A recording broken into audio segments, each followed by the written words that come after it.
I've noticed this really universal trend within the FIRE community, that is the Financial Independence Retire Early community.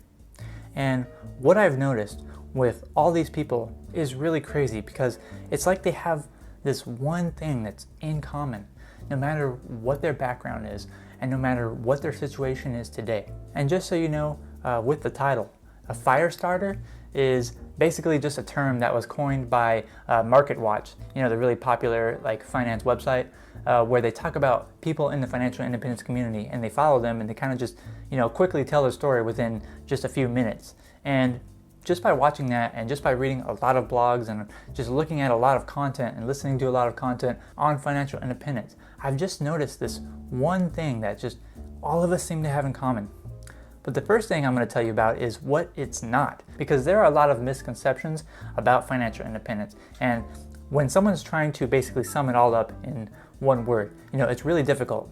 By no means is it easy. But a lot of people who don't fully understand the concept of financial independence, there are some things that they think that applies to everyone. So the first trend that is not applicable to everyone, that a lot of people think it is just pure index fund investing. So I believe heavily in index fund investing, and there are many people in the financial independence community that, just invest 100% in indexes. And, that's right for me, that might not be right for you, but it doesn't mean that everyone in the financial independence community does do purely index fund investing, or even as a majority. There are many people who choose to invest in real estate instead, or choose to start up businesses instead, or whatever. So that is not the one thing that everyone has in common. It's not just index fund investing. Another thing that is definitely not is not having a real estate empire. It's not real estate investing. Real estate investing, it can be a great way to achieve financial independence, but it is not the one thing that everyone has in common. Not everyone is house hacking. Not everyone has, 10, 20 rental properties that they're, cash flowing every day. That's not what everyone in the financial independence community has in common. And another one is starting a business. It's true that not everyone in the financial independence community, has their own business. Not everyone is self-employed. Not everyone even has any interest in, sharing it like I do, on YouTube or through a blog or through a podcast or whatever. There are a lot more people on the path to financial independence that have very little web presence. And if you just go to, the Reddit community on that, you can see how large the community actually is. And not to mention all the people who are, pursuing FI that aren't even aware of the community in the first place. There are many people that are on that path and they might not even realize it.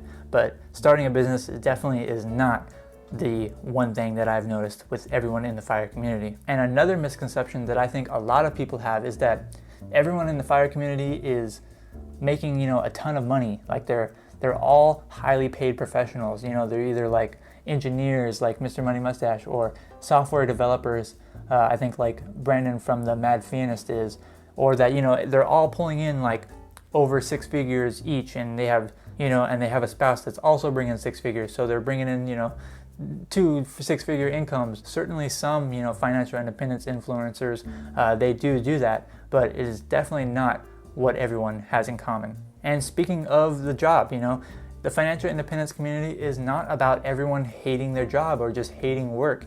A lot of people have this misconception that everyone just wants to, escape from their job, and never have to work again. The retire early part of FIRE usually isn't the goal, I think, for most people. It's usually not just the retire early, just a part of retiring early. That's not usually the goal. And we're getting a little bit closer here about what I think the number one trend is.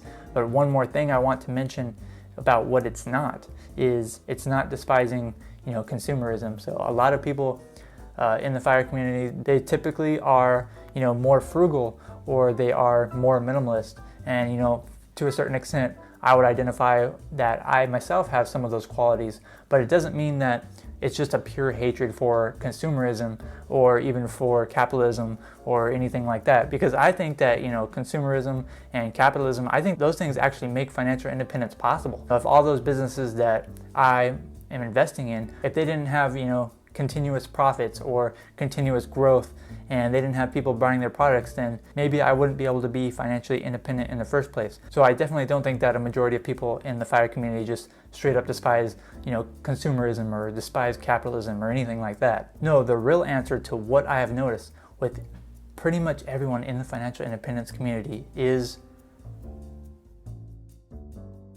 what I'm going to tell you next. But first, if you are enjoying this video so far, please help me out and give me a like, give me a thumbs up. I really appreciate it, and it really helps me out. And at the same time, don't forget to subscribe to the channel if you're not already, because every single week I'm putting out information on personal finance and financial independence every single week, and I know that there's something that I talk about that I can help you with. So don't forget to subscribe. But the one thing that I have noticed that everyone has in common is they just want more control over their life. That is the big secret. That is what I think that everyone is after in the financial independence community, because I can definitely say that for myself. Being more in control, being in the driver's seat, that's really important to me. And from all the content that I have absorbed over my years since discovering financial independence, that's one of the biggest things that I have taken away from it is, gaining control, not being super reliant on this, or not being super reliant on one income, or not being super reliant on your employer, not being tied down by possessions or what have you. It's just about having more control over your situation and being able to make decisions that make you happy. And there are various avenues that you can take in order to get there. You can start a business, you can invest in real estate, you can invest in index funds. Whatever you do in order to get there, it doesn't really matter too much. It's about having more control over your own life. And it starts with creating that margin.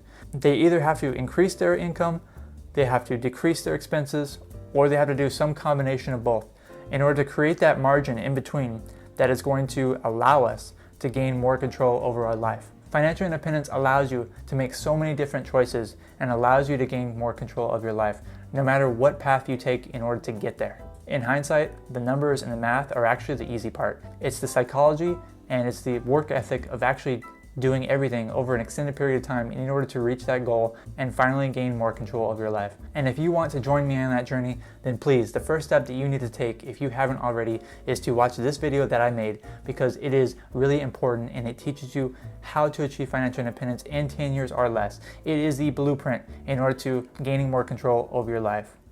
Thank you so much for watching this video. Don't forget to like and subscribe, and I hope to see you next time.